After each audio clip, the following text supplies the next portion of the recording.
नमस्कार, आप देख रहे हैं दृष्टिकोण। मैं हूं आपके साथ सृष्टि पांडे। अमेरिका में आज से ठीक 20 साल पहले यानी कि 11 सितंबर 2001 को एक आतंकी हमला हुआ था। इस हमले ने पूरी दुनिया को हिला कर रख दिया था। इस हमले ने अमेरिका के हजारों लोगों की जान ही नहीं ली थी, बल्कि इस हमले के बाद में पूरी दुनिया अचानक से बदल गई थी। इन बदलावों में तमाम चीजें हुई थी। इस हमले के बाद पूरी दुनिया में जो सबसे बड़ा बदलाव देखने को मिला था वो सर्विलांस का था। तमाम देशों की सरकारों ने अपने यहाँ लोगों की निगरानी को और भी ज्यादा बढ़ा दिया था। अमेरिका ने एक ऐसी जगह बनाई थी जिसे धरती का नर्क कहा जाता था, जहां इंसान को इंसान नहीं जानवर से भी बदतर समझा जाता था और उसके साथ वैसे ही सलूक किए जाते थे। दरअसल हम बात कर रहे हैं ग्वांतनामो बे जेल की। अमेरिका में वर्ल्ड ट्रेड सेंटर के बाद में वॉर के बाद में इस जेल को खोला गया था। दरअसल ग्वांतनामो बे क्यूबा में पड़ता है।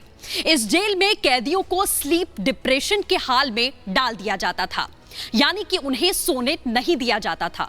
अगर सो गए तो कच्ची नींद में उठा दिया जाता था, फिर थोड़ी देर सोने दिया जाता था, उनको फिर से उठा दिया जाता था। ऐसा हाल कर दिया गया था कि वो ना तो सो सकते थे और ना ही जग सकते थे।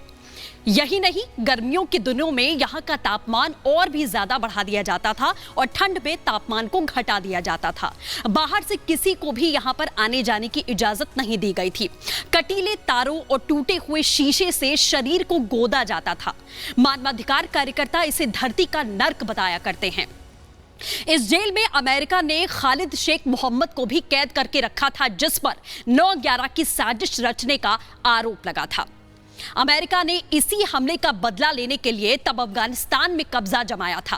तालिबान पर हमला किया था क्योंकि उन्हें शक था कि लादेन को तालिबान ने अपने यहां शरण दे रखी थी और वो सच भी साबित हुआ।